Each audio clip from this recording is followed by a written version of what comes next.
Looking for clarity on the Ohio State offensive line? This is not the episode of Snap Judgments for you. Welcome to the Woody Hayes Athletic Center. It is Tuesday. Tyler Bowen and his lineman meeting with the media after practice. A really hot one out here Tuesday morning. He is Birm. I am Austin Ward. Snappy J time. Ohio State, we got a little bit of a spoiler on Monday from Ryan Day. There's not going to be any clarity. There's no depth chart.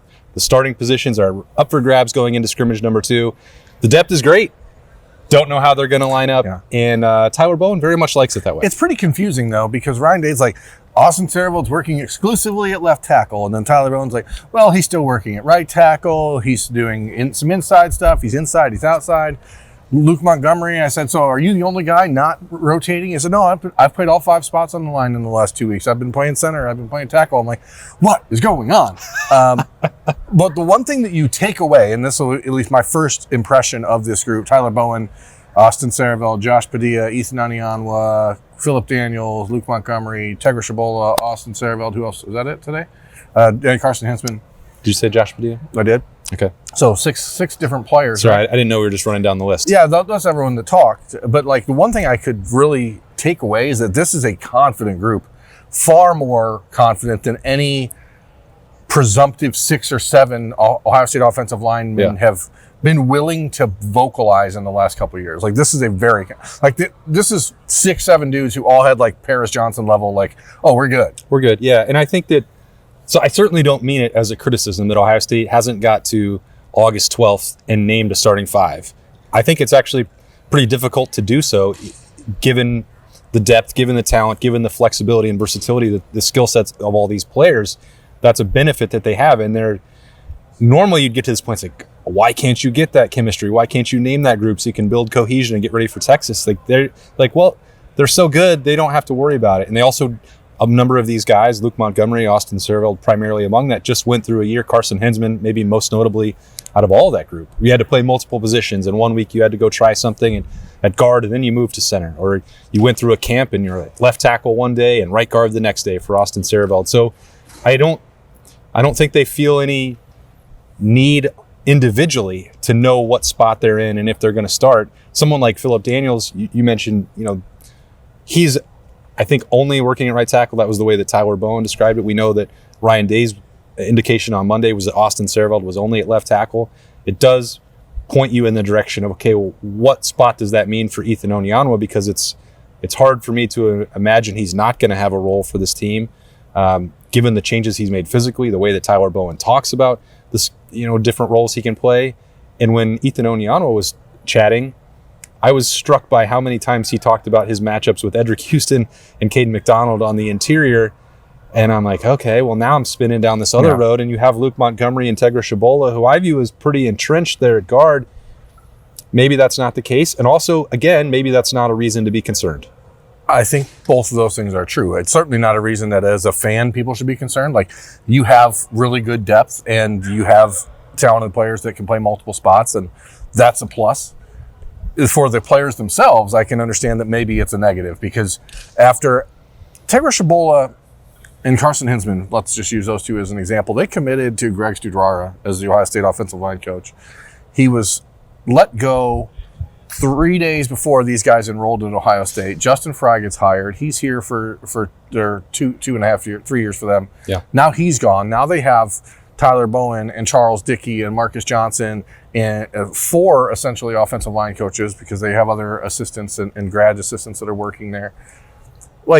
And then you go through what you went through last year with all of the position changes, the injuries, guys moving spots. I think these guys would really like to have something settled, but at the same time, I think they all understand, because of how last year went, that this is actually really important to be able to put on display that you're capable of playing multiple spots. And so it probably feels frustrating, especially Tegra Shabola is a prime example of that. This is a guy who moved back and forth between tackle and guard for 3 years.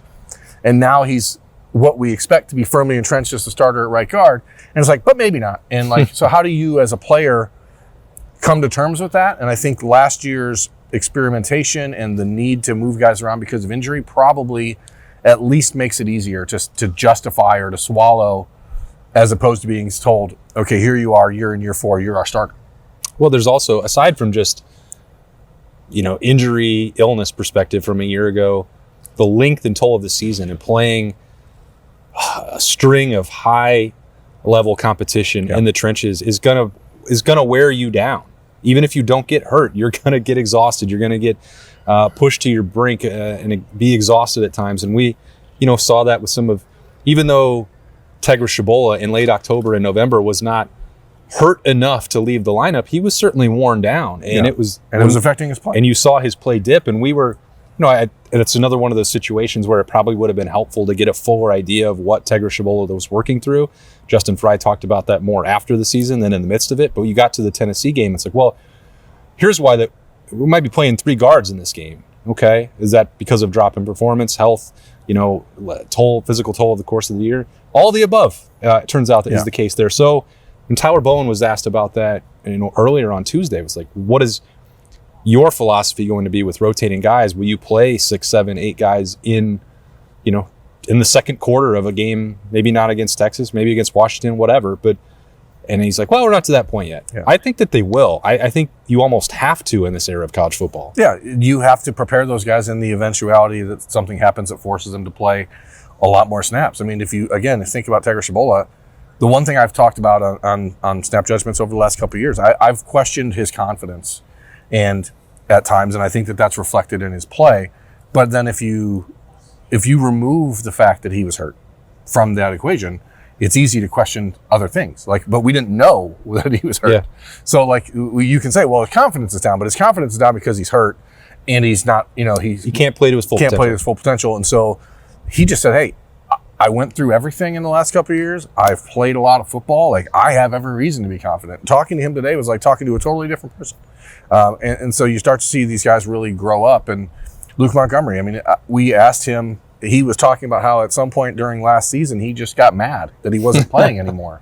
And he wasn't playing. And I said, well, yeah, but last spring you told us you weren't ready to play. And so when did that change?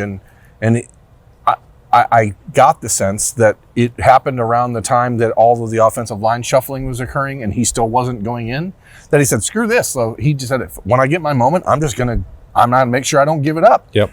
But here we are trying to figure out, are you entrenched? He says, I'm playing all 5 spots. Okay, so what does it mean? It means this is a really deep, really talented offensive line group.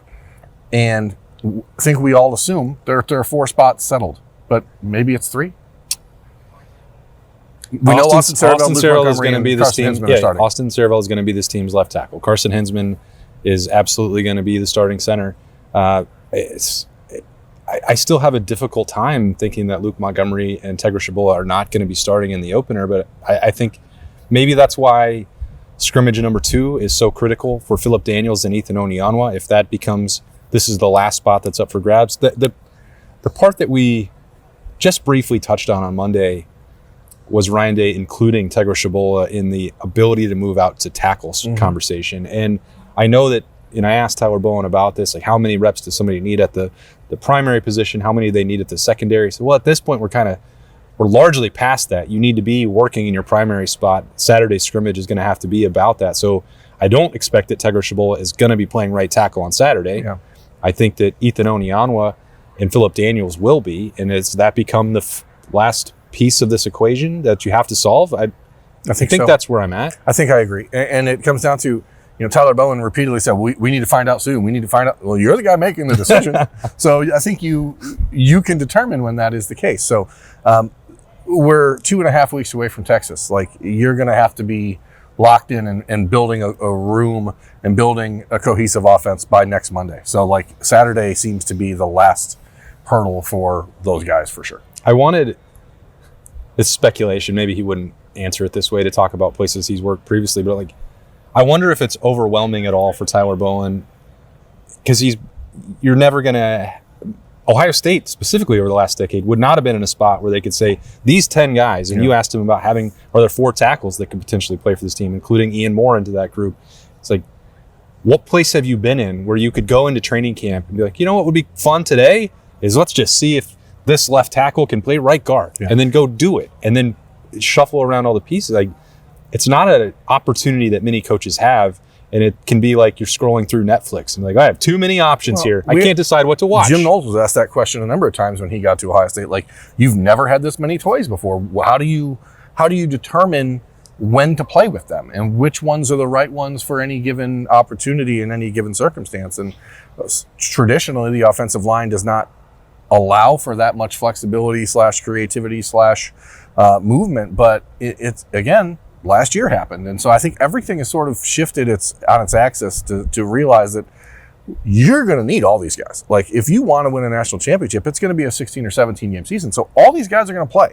So why spend these first 2 weeks of camp pigeonholing somebody into one spot if last year replicated itself and all of a sudden Donovan Jackson's playing tackle and Carson Hinsman has to go back from guard to center and Luke Montgomery has to go in the playoffs? And like, I don't think you are doing yourself a service if you are only giving them one goal and one objective at this point. So it's Ohio State. Like, these are the best football players in the country. They better be able to handle two things at once, and they're learning that. I do think that we named the 4 spots, the ones that we think are pretty secure.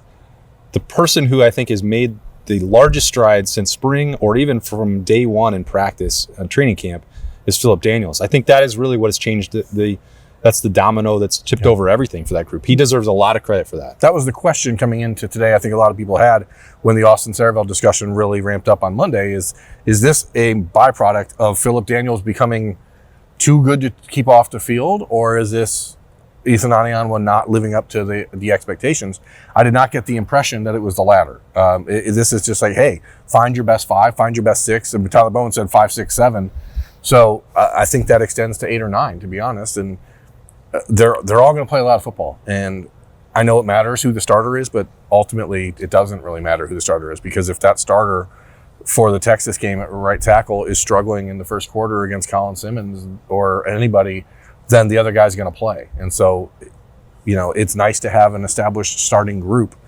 But if you have 8 guys that you can view as starters, James Laurinaitis was talking last week about how he feels like he has 3 starters. Like, if you've got 7 or 8, I was surprised. I know he's in his 3rd year, but Josh Padilla getting the chance to be out here and talk to the media matters. Yeah. That's an earned opportunity for Josh Padilla. And so we don't expect him to play a lot this year, but again, he could. Tyler Bowen, Josh Padilla, he's really given us an option. So there's certainly a lot of guys that are trying to find that opportunity. It's just a weird philosophy shift in football, because 5-6 years ago, you would have never said, let's just rotate on the offensive line. And now I think you have to. Yeah. Well, I think things are also going well enough that Carson Hinsman has time to look up trash talk in German so that he can get ready for Hero Canoe and Texas on August 30th. So I think they're on the right track. They seem to be very relaxed and very confident and learning German. Yeah, which is everything you could possibly want. Most dog trainers train dogs in German. Yeah. Which... Most? Is that a lot? Yeah. No, because they do that so that I'm just wondering if you knew exactly how many. I mean, I don't know the percentages, but I've seen a number of dog trainers that they train the dogs in German. And you know why that is, of course, so that other people can't give them commands. But then I think to myself, does no one else know German? It's a great question. How do you know? Like, maybe you run into a Portuguese-speaking dog. Yeah. Well, that's, I don't know, a fascinating way to end Snap Judgments. Hero Canoe, I hope he's learning some... Wisconsin slang terms for Carson Hinsman. Those two are best friends. It's cute. Well, Carson said he was just going to call Hero Chubby, so maybe he'll just incorporate cheese curds or something into it for Carson. But I don't know. That's going to be an interesting matchup to watch, and we are 2.5 weeks away from that as camp nears, I don't know the official midway point, but we're in the middle of August and we're getting close to Ohio State and Texas, and the offensive line for the Buckeyes clearly ready for that challenge. And maybe after Saturday, we'll get some clarity on what exactly that front 5 will look like when the first snap comes at noon, big noon kickoff in the Horseshoe. Another day closer. No availability on Wednesday in the Woody. Be back here on Thursday and have some snap judgments with the Ohio State defensive line. So it's been trench week, and we'll have more of that as this week rolls along. Thanks for joining us right here on 97.1 The Fan, 10 TV, 10 TV Plus, or anywhere that you download audio podcast. We appreciate you very much. He's Birm. I'm Austin. See you later.